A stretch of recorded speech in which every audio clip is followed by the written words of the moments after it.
All right. Hey there. It's Tom Jordan. Got a very important program today. I'm glad you're joining us on this Friday. We have secretaries of state who are claiming they are fighting for election integrity while at the same time they're engaging in election interference.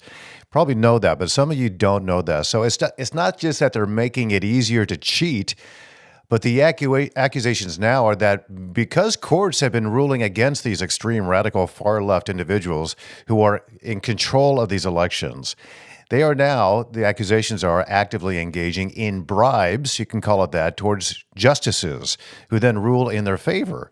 And this is a very specific case I want to talk about today, speaking about the cozy and financially connected relationship between Michigan Secretary of State Jocelyn Benson and Michigan Supreme Court Justice, the very progressive Justice Kyra Harris Bolden. So the senator exposing this and pushing back against this.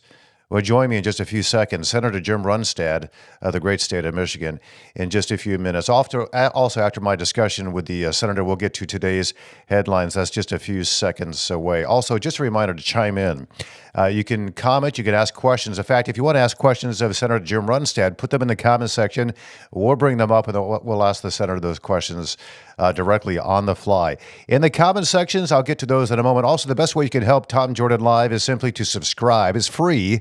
Just, subscribe so you get notifications of our new content that comes out multiple times throughout the day. Promise we won't bug you like crazy, but just subscribe. That helps us out the best way that we think is possible. So thanks for that. Appreciate it. All right. Michigan Supreme Court Justice Kyra Harris Bolden facing some scrutiny now after accepting, get this, $82,500 donation from Secretary of State Jocelyn Benson's PAC. It's a political action committee that she formed to raise money for Democratic candidates like this justice. So she donated the $82,500 to her, you're seeing her on the screen, just before she ruled in Jocelyn Benson's favor in this very critical election-related case. So Senator Jim Runstad, he's requested this conduct review, arguing that Bolden's failure to recuse herself raises all sorts of serious concerns about the appearance of impropriety and public trust in the judiciary, and rightfully so. So here's a few facts about the case. Before I get to the senator here, I want to bring this up as you're watching Jocelyn Benson campaign and advocate for the unions and whatnot there. All right, so Justice Kyra Harris Bolden, she accepted this $82,500 campaign donation from this PAC that's controlled by Secretary of State Jocelyn Benson, while this case involving Jocelyn Benson was pending right there before the Michigan Supreme Court. It's a blatant conflict of interest. We know that. All right, so then Senator Jim Runstad, he comes in and calls for a formal review by the Chief Justice Elizabeth Clement to investigate whether Bolden's actions violated Michigan's Code of Judicial Conduct. It would seem like they probably did, in my humble opinion. Bolden authored the majority opinion. It is a very narrow case. It was a 4-3 opinion, this decision, in favor of Jocelyn Benson's new election rules, which reversed, by the way, this earlier ruling by the appeals court, overturned that ruling in favor of Jocelyn Benson. And there's something called this Canon 2 of the Michigan Code of Judicial Conduct that mandates that judges avoid even the appearance of impropriety. This is at least the appearance of impropriety in this case. By the way, Jocelyn Benson, she has funneled nearly $400,000 to Democratic candidates and judicial campaigns, including these contributions to Justice Bolden and Kimberly Thomas as well. And here's the thing, and I've never seen this really in my lifetime, or it's never been so blatant, that Jocelyn Benson, she has repeatedly promised to run her office in a nonpartisan manner, but she has consistently endorsed and campaigned with Democratic candidates and these various causes, including a recent campaign run with the current Vice President of the United States and the presidential candidate, the Democrat Kamala Harris, while publicly denouncing Donald Trump in an election that she is overseeing in the great state of Michigan. So let's bring in the Michigan Senator right now, Jim Runstad, joining us here on Tom Jordan Live in the studio. Senator, it's nice to have you back in the program. Thank you for your time. Oh, thank you for having me on, Tom. You're one of the few outlets here in the state of Michigan that believes in telling the people what's going on. What I'm finding out as we get closer to the election, every day that winds down, the media is constraining the information. I saw a statistic that somewhere between 4 and 7% of reporters nationally are Republican. That's pretty consistent what I'm seeing. They get in this echo chamber, and it's Yes. just a liberal echo chamber, and they want to constrain information.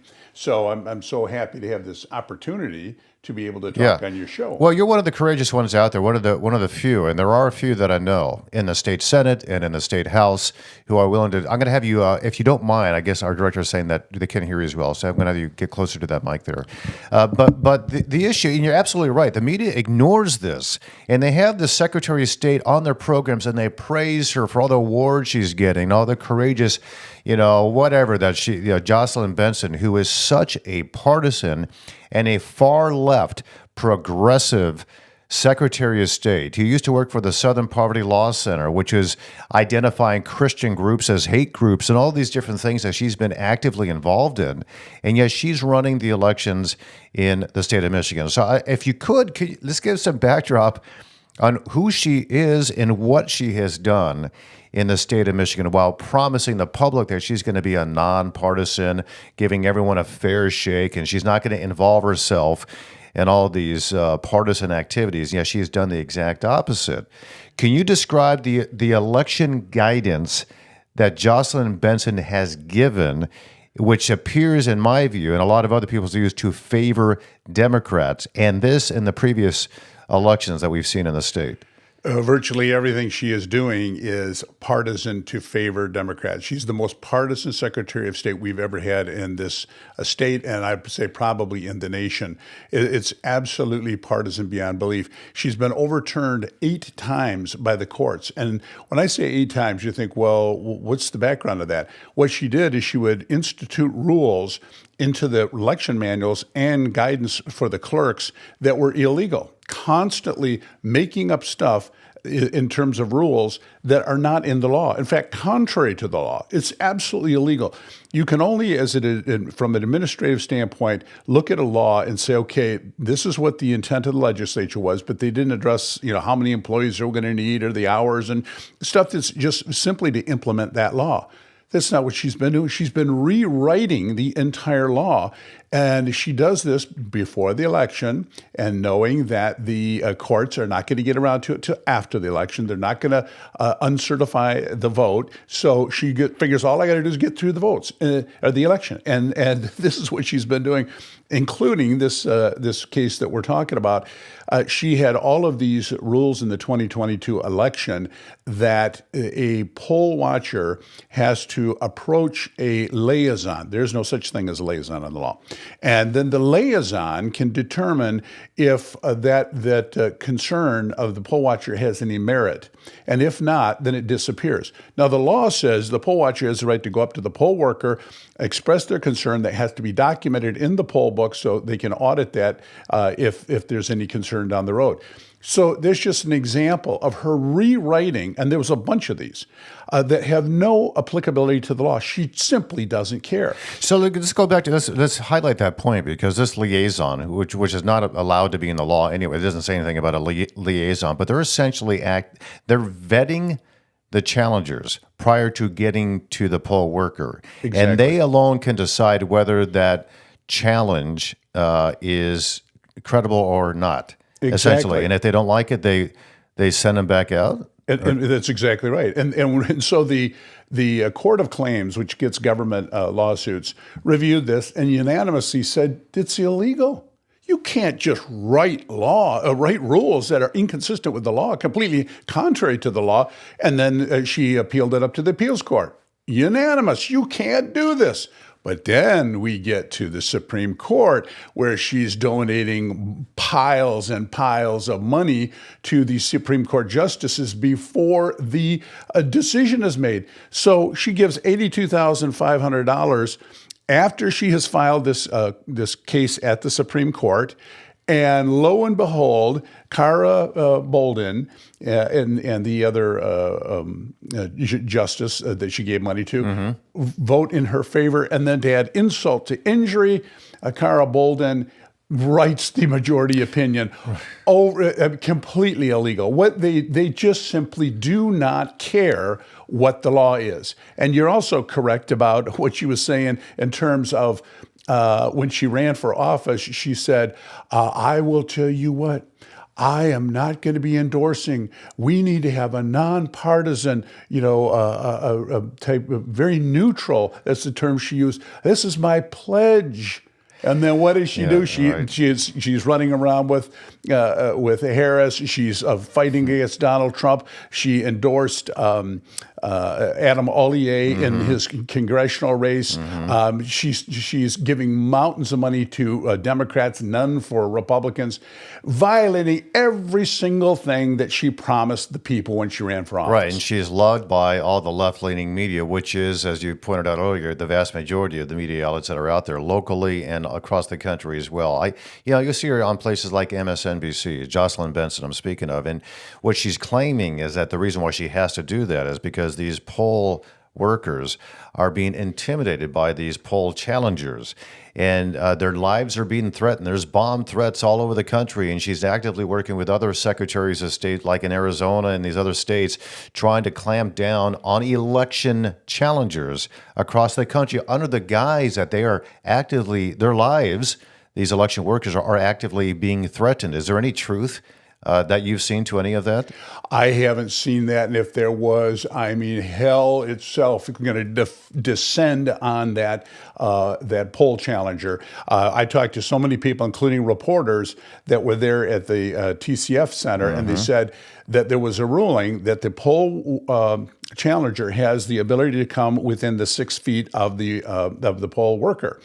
And routinely, every time that happened, the poll worker would start screaming, "They're going to kill me!" And the police would arrest the who has the legal right to come in and see what's happening. But they used this 6 foot, which was ruled against in the courts, to get these people thrown out. So no, it wasn't that the poll challengers were the threat. It was the whole system that wanted to operate in the darkness and violate the law. And she would be fine with that. In that 6 foot, that was a very unscientific 6 foot rule that is all based on the COVID ruling, and that's why they had that in place back in 2020, I think is what you're talking about back then. And you're right, there were many videos of these election poll challengers being arrested for no legitimate purpose, other than the fact that the election workers said, I feel intimidated by this. And anybody can say that. I feel intimidated by a lot of people. I don't call the cops on these people. So it's absurd what's happening. So I want to,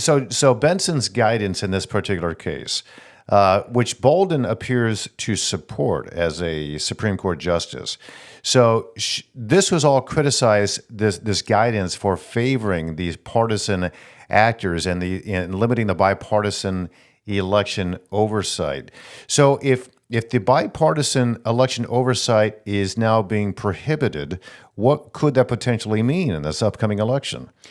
Well, she is also got a big master plan. They had a big master plan. I don't know if it's going to work, but they had all of these illegal rules that they were going to implement. They told the press, yes, we're going to implement these rules that were connected to a law that is not a law. It didn't get implemented. It will not be implemented until next year. They didn't care. So she's writing all these rules to be implemented for this election. They're absolutely illegal. There's not one attorney or judge in the country, except maybe the Supreme Court. Except four the justices on the Supreme Court, two of them which are compromised. Yes, 4-3. I mean, they overturned all these precedents. So these laws that she wanted to implement for this election, she has said that she's going to run them through the Joint Committee on Administrative Rules, have the Democrats vote that we waive the wait period, and immediately have illegal rules go into effect this year. This is what she has told the media. She's made no bones about it. Right. Absolutely illegal. But I have got this word out absolutely everywhere. I said, you bring this committee, you try to pull this fast one. It's not going to be done in the dead of night. I will have so many people there, not only protesting with bullhorns and people lined up to speak on this thing, because what you're doing is absolutely illegal. You know it's illegal, and you're trying to do this again. Run through all these illegal rules, get through the election, get overruled, but who cares? We were able to get away with this stuff. That's what her plan is. Isn't it interesting, though? I mean, you mentioned you're going to bring in a lot of people to protest and push back on this. How do you think the media will characterize protesters who are pushing back against election interference like this? I will have people filming and seeing that there's no. Good. Plus, I get to give floor speeches, which I'm one of 38 people in the whole state of Michigan who, if they bald-faced lie, I'm going to get up there and call their bald-faced lies out. That does tend to make them a little bit more moderating if they're going to get up there and bald-faced lie. I'll say that. I'll get up and say, this news outlet just reported this bald-faced lie up on the Senate floor, and I don't think they want to have that happen. So I don't think they're going to try that one in this situation. I really wish, and I go back to this a lot because it's so disturbing to me, but I think of the most critical and impactful election interference that has taken place in recent years has to do directly with the news media, because I don't think that Jocelyn Benson would be doing these things. Attorney General Dana Nessel, who is supposed to be, an objective, prosecutor in the state, is incredibly partisan, seems to go after conservatives, and very active on social media, talking free, at will about all these horrible things about conservatives and Republicans, and same with Governor Gretchen Whitmer. And these three are kind of aligning with one another. I don't think they would be so vocal like this in mischaracterizing conservatives as this threat if the news media wasn't complicit in all of this. And it's incredibly disturbing to me how they've been allowing this to happen. So we might call them out. I call them out here. You call them out on the Senate floor. But is anybody listening? Are people's eyes being opened to how radically they are being lied to by not just these politicians, which you kind of expect they will do that, but the media itself? I think it's getting out there. I was reading that the trust in the media is at 14%. Yeah, it's low. 14%. Yeah. And the vast majority of it, even the independents, distrust the media. The Republicans is something like 80% distrust. The only ones who love the media and they trust the media and anything they say is perfect is the Democrat base. That about 30%, they're like 90%. The media is always telling the truth because they know, hey, this is their team. They know that most of the media is Team Democrat. Yes. It's like rah rah the team. It's not reporting any damn thing about the truth. No. It's all our team. That's the way these people operate. Instead of having a myconium of integrity. I mean, if I was a reporter, I would take absolute, really care and concern to make sure I got the truth. Well, there's a sense of pride in being able to sleep at night. Listen, I was a reporter for 20 some odd years, and I have a bias. It's clear on here that I have a bias, but when I acted as a journalist up until 2020, I did not take this bias into account when I reported. There was a lot of accountability, ethical standards that were in place that you had to abide by, and plus I wanted to, but I took a lot of pride in making sure that both sides were covered fairly and accurately. That has now gone out the window, and I bring this up because now this new report comes out, which wasn't new, but about the crime statistics in this country, which when Donald Trump was in Howell, Michigan, about a month and a half ago, he said, listen, crime is up in this country. We know it is. And then almost every single media outlet, and the Detroit News, the Free Press, there were breaking news notifications saying that Donald Trump is lying about, crime statistics being up. And I knew months prior to that what the real statistics were, that crime is up. Violent crime in this country. The FBI kept out of their numbers. They had to because they weren't reporting this. The New York City, Los Angeles, Miami-Dade County, all these high crime areas were not included in this report. And the media knew that because I knew that months ahead of when Donald Trump came to Howell. And yet the media, from these trusted sources, even the more right of center Detroit news, which they're not anymore. No, they've just they were coming out saying that Donald Trump is lying about the statistics. Well, the FBI put out the real numbers, I think yesterday or the day before, showing that what Donald Trump said was absolutely correct. I haven't heard a peep from any of these guys from the Detroit news. I'm not going to name their names, but it's very disturbing and sad and to me, because I used to really kind of respect these guys. I've lost all respect. The free press in Detroit, you kind of expect it. But and all the television out, they should be all over this. We got it wrong when we said this. Here's why we got it wrong, and then explain the truth. Donald Trump was right. I don't, if they said that, I would gain a little bit more respect for our media outlets that are out there. So I went on a tangent here, but I want people to understand why they're not covering how serious this particular issue is. When a Secretary of State whose case is about to be ruled on by the Supreme Court in Michigan ends up donating, $82,500 to the justice. One of the justices on that, actually two justices, I think, received campaign They did. money from Jocelyn Benson's PAC, and they don't recuse themselves in this. Is there some type of, we speak about ethics with Clarence Thomas, on the U.S. Supreme Court, the media is all over that, but when it comes to ethics like this, which to me seems like a clear violation of any, judicial ethical standards, particularly in the Supreme Court, that the media is not on this whatsoever. No. Is there any type of legal criteria that a Justin Bolden needed under the law to recuse herself from this case based on this perceived impropriety that was occurring? There's another provision, I don't have it committed to memory, but it does talk about campaign donations, that you're prohibited from receiving campaign donations in a number of different categories. And we're going to pursue this. If the Chief Justice does not respond to my letter, then I will file something with the Judicial Tenure Commission. Now, it's one of the worst things for people who have any awareness of how the Judicial Tenure Commission works. It's all secret. They take up all very, very few cases. It has to be so egregious. And then usually whatever their determination is all secret. It's a bunch of crap. I mean, if I had something filed against me, believe me, that everybody in the state of Michigan would know about it the next day. Yeah. But they have this very constrained system. The judiciary, this is why I like sitting on the Judiciary Committee, is because the laws that you put through are so critical. You can harm people in the Judiciary Committee because an individual judge has power over you like no one else. No governor could do what a judge could do. No legislator could do what a judge could do. But a judge, if you get somebody disordered, my God, they can wreck your life. They could take your kids. They could take your money. They could take your freedom. They could take it all. And especially if you get these slopped up laws that are not properly written when you go in. So I don't have... if they're too vague, they can kind of interpret how they see fit, is what you're saying. Exactly. Or you have this, like the last court, the Supreme Court, completely compromised. How could anyone say you rule against... Bobby Kennedy Jr., he has to stay on the ballot, which helps the Democrats, when the lower courts ruled that that's not the case, after you took a boatload of money. So after you try to keep Cornel West off the ballot. That's exactly right. Yeah. And you're taking all this boatload of money to help Benson and all of her initiatives. It's almost like they get together into some big party somewhere and they're laughing their asses off.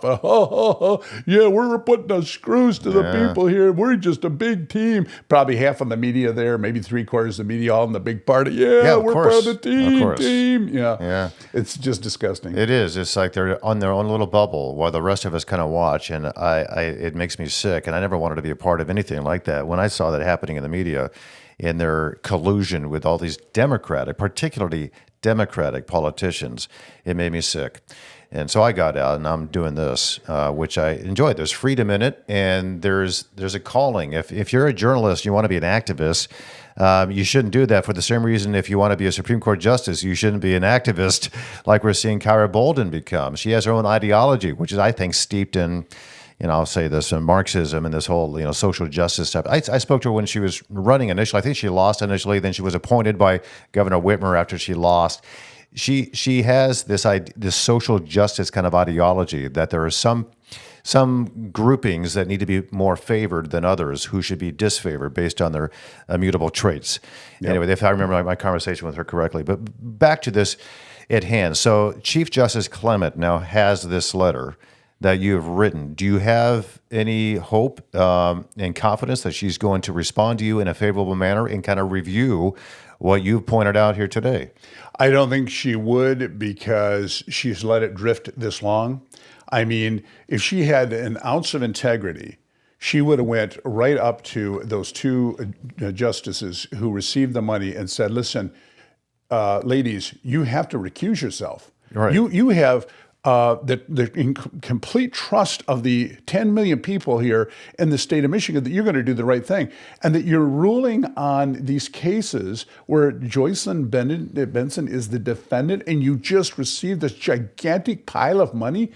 Any court, the lowest level court, would probably say, I'm not going to participate when I receive this gigantic amount of money. Can I ask you this? Because is there any legal reason, just try to give her the benefit of the doubt, Justice Bolden here, that she could have looked at this guidance from Secretary of State Jocelyn Benson and say, all right, we have to kind of push back on these poll challengers here. We need to have the liaison in place. Is there any legal argument that she could, you think, legitimately have on this, or is it just purely ideological, do you think? Well, Viviano wrote a very scathing dissent. And reading that dissent, I don't think there's any leg they have to stand on. It's just outrageous. So yeah. No, I don't think that there is. I think it was just a complete partisan decision. It's team. The media is going to bury the story. They know that. It's all team with the Democrats, their party, the media, all in one big collusion. And the only one supporting this collusion is the 30% or so of the Democrat voters. They don't care about what the truth is. They want to win. I have attacked Republicans. Anyone watches me on the Senate floor and what I've said publicly, when Republicans have wrongdoing, I go through the names. I know which ones in the last couple of years have been pulling mischief. I'm not silent about it, but not with them. They're team. You never criticize anyone on the team. You don't report the truth on the team. You hide the truth. You censor the truth for the team.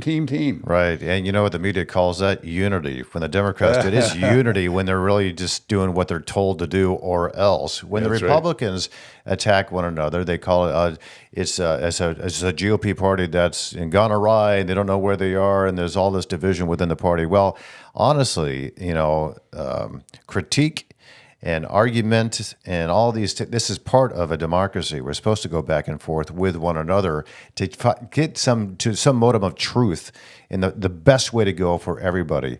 Back to the RFK Jr. decision, your thoughts on that. When Jocelyn Benson decided she is not going to take him off the ballot, and it seems obvious to most of us, the reason being because it would hurt Kamala Harris in this case if he's taken off the ballot. And that's why RFK Jr. wanted to be out. That's why he dropped out of the race. He wanted to now support Donald Trump in this. And her argument was, well, I can't. She said, I can't actually legally take him off the ballot. The courts ruled that actually you can, but it's entirely up to you. You don't have to, but you certainly can. What's your analysis of that entire situation? It's obvious when she tried to keep Carnell West off, because that could dilute some of the votes from Biden. She tried to keep RFK Jr. on because they were hoping that would take some votes away from Trump. Complete partisan. She's a partisan hack. Yeah. She has no independence within the system of the Democrat team. That's all. They're all of them. All three of them. The Whitmer, the governor, Nessel, the attorney general, and Benson, secretary of state, are complete, absolute partisan hacks. This is what they get up in the morning and they make decisions. How can I use the power of my office, the honor of my office, the honor that I was given to help Democrats win at all costs? Violate the law, anything we have to do, it doesn't matter. Smash through anything for winning power and control. I find that's the main thing I see in Lansing, is I see it in Washington with the Democrats. Power and control, power and control. They're hoping that they will get this illegal immigration vote to create a one-party nation. Anyone who looks at what they're trying to do. Right. When I was down at the southern border, they said it's not 10 million, it's 30 million minimum they have brought in.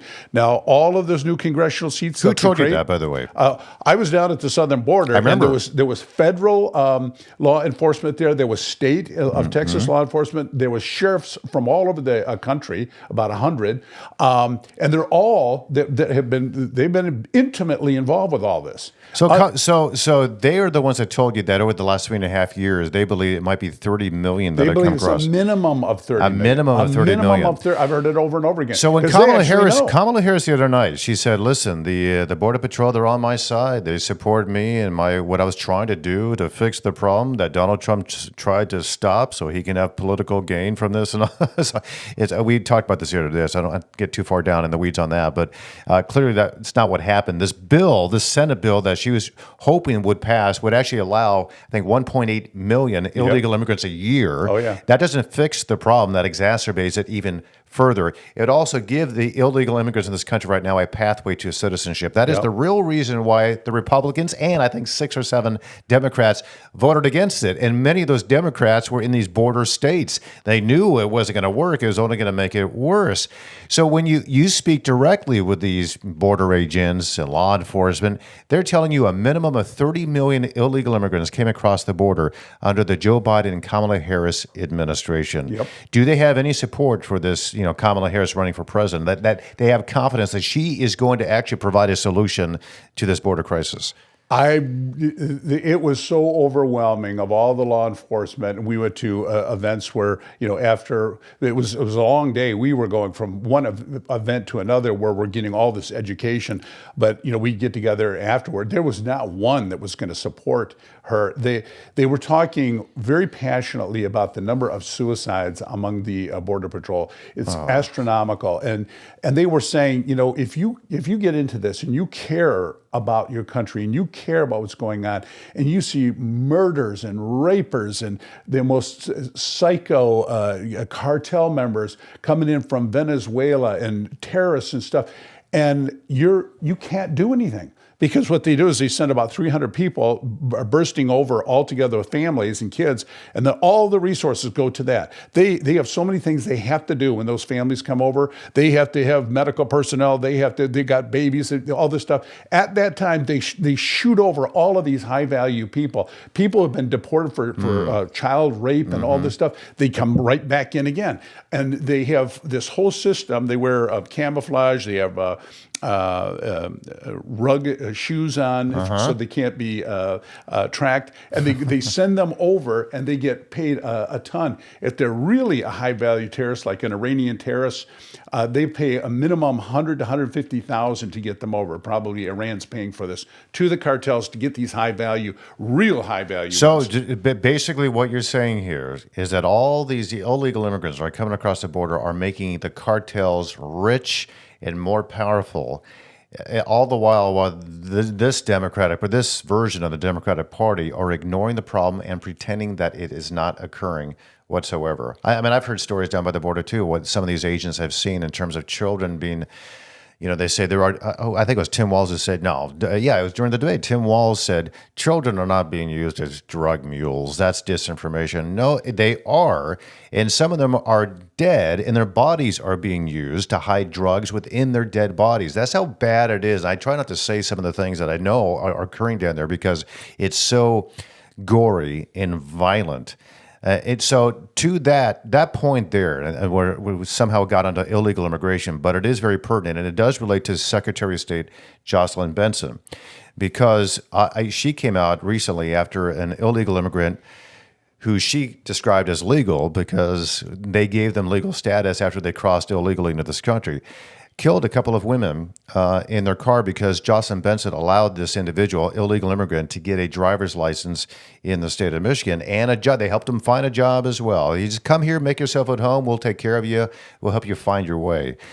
How many, I don't know if you know the answer to this, but how many illegal immigrants in the state of Michigan do you believe have been given driver's licenses and IDs and jobs at the hands of this current, Democratic controlled legislature and the governor's office? Well, unfortunately, whenever you ask a question about anything on the illegal immigration, number one, the feds bury all the information. They should not be permitted to do this, but since it's federal, you don't need to know.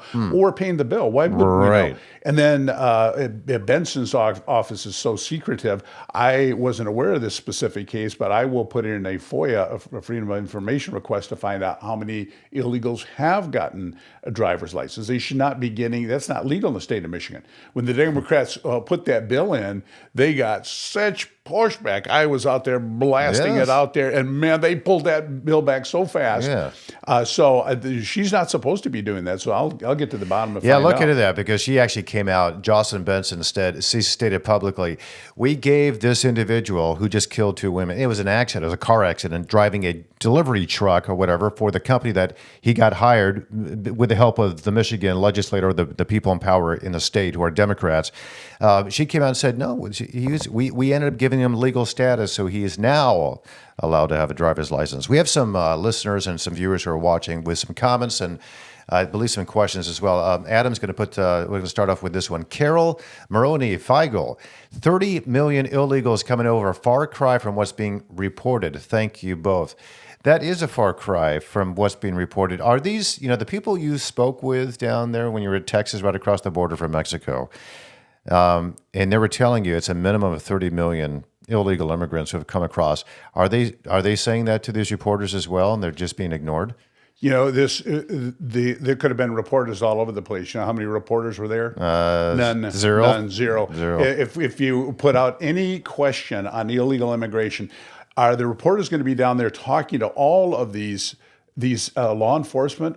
I mean, I was amazed how many sheriffs were down there from around the country. Nobody showed up in the media. No media showed up. I'm proud to say that we had you on that very morning. So thankfully, but we're all the way here in Michigan. You were down in Texas, right? But that's astounding to me that nobody cares. They don't care about the truth. Anything that they get asked, they would simply go to Mayorkas or Biden and Harris to say, we heard that there's 30 million from law enforcement that have minimum that have come over the border. How do you respond? None have come over. It's a sealed border. It's closed. Okay, we're going to report. The media has no integrity. I shouldn't say the all, because I know some that I would consider friends who report the truth, but my gosh, they're a small group. They're a small group that really say, I'm not about being Team Democrat. I'm going to report the truth. There's a small number. Most of them would just go to Benson. Are you giving, how many illegal immigrants are getting driver's license?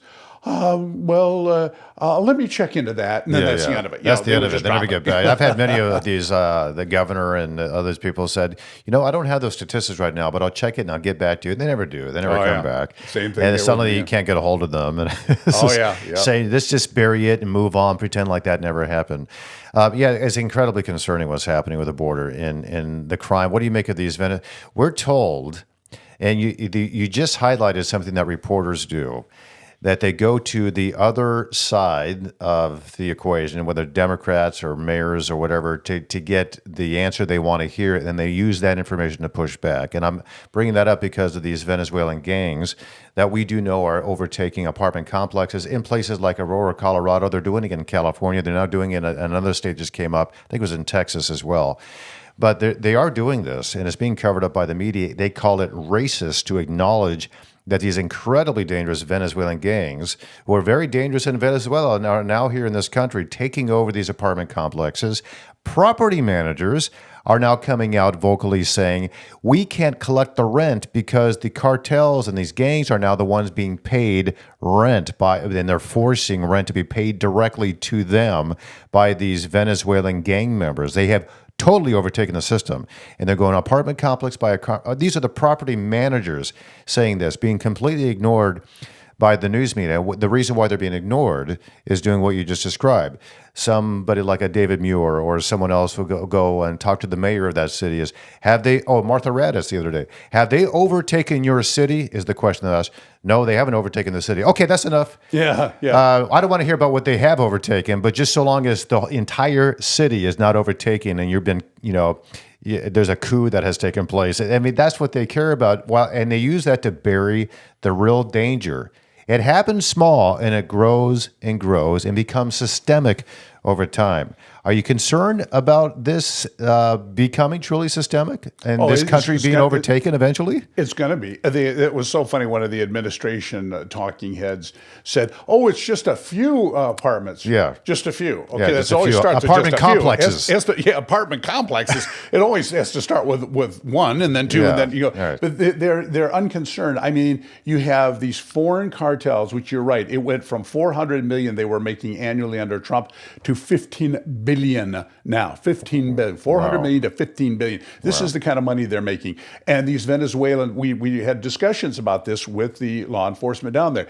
They said, yes, the Venezuelans are pouring over the country, and they're emptying the cells. They're emptying the mental institutions. Maduro hates the United States. They will not cooperate in any way. To think that we're going to trust what they say, and they said that there's all these Venezuelan gangs, but then there's one gang that's controlled by Maduro, and that's the most dangerous gang at all because they're the quietest. They come over very secretly quiet. We can hardly find anything out. They want to ensconce them in very important positions.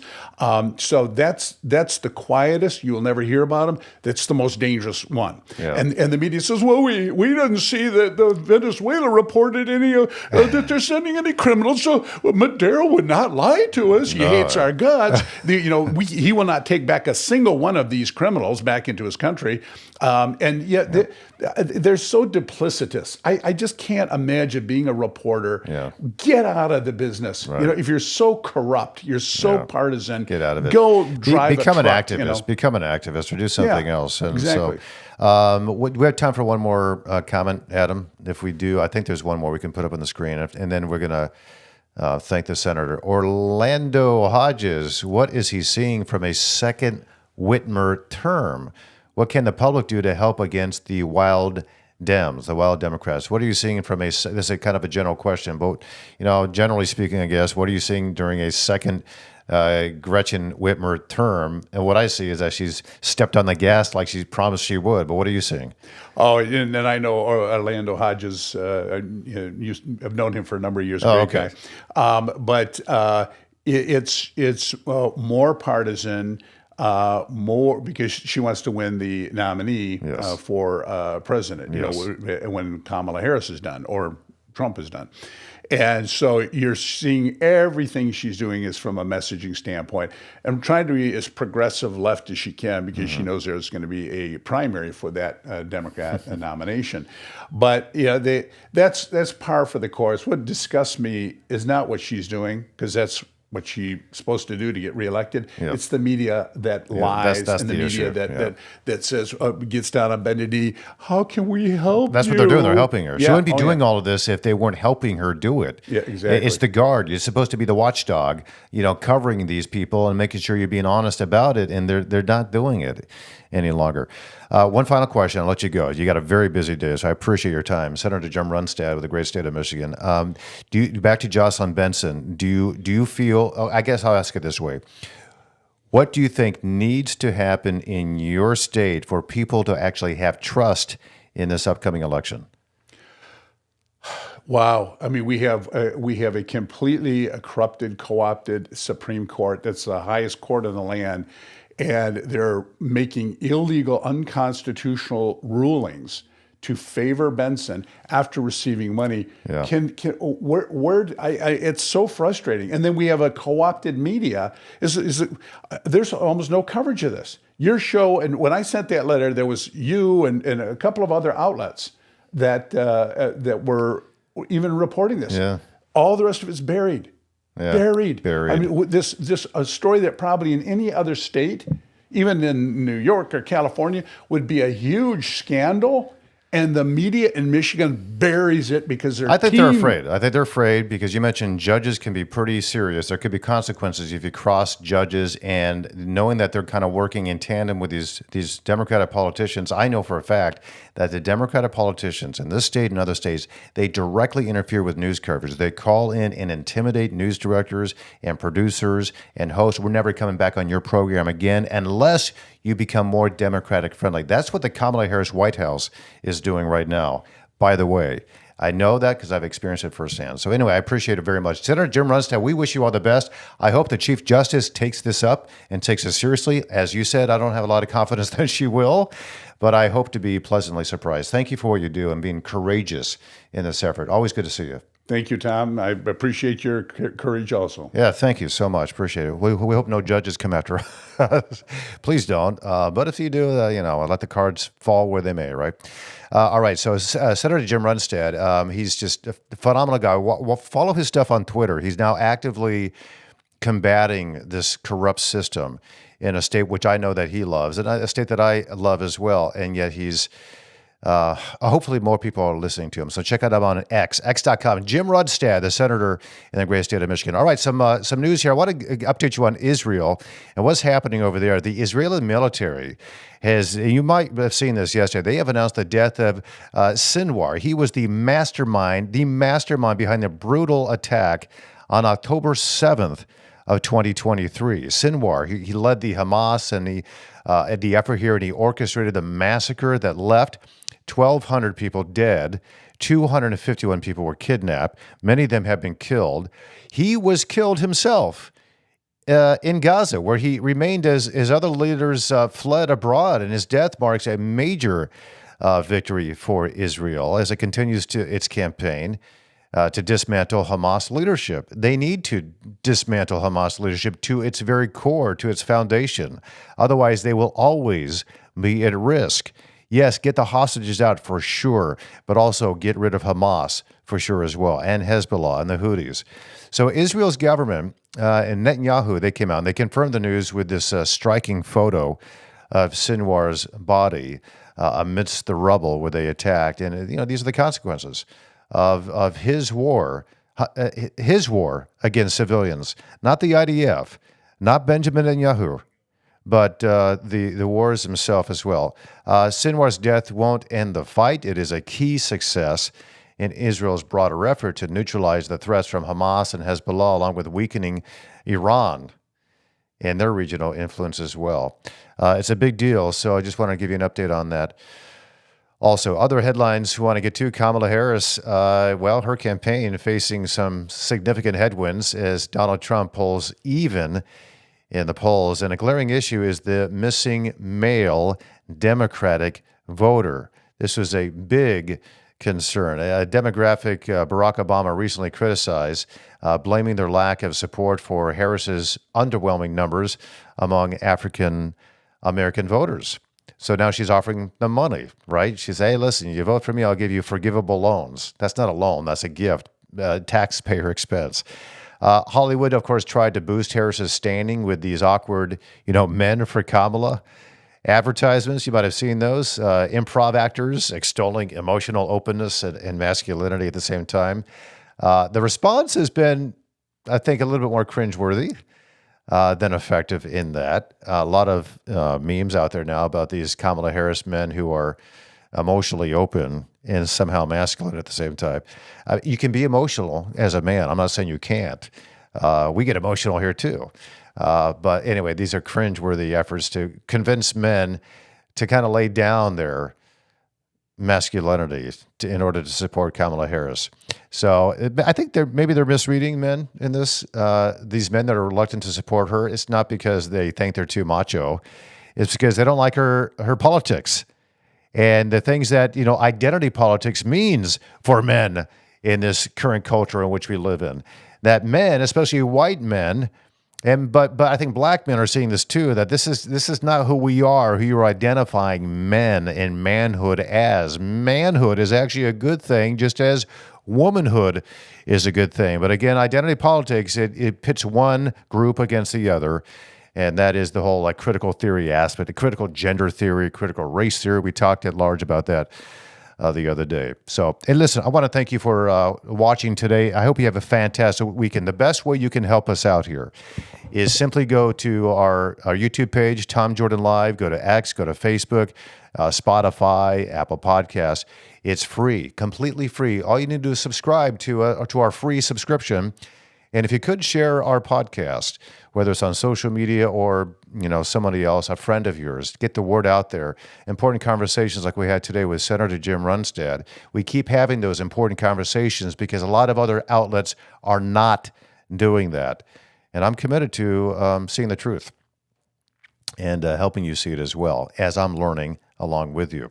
Appreciate it so much. TomJordanLive.com is the website. Have a fantastic weekend. God bless you. We'll see you back here on Monday.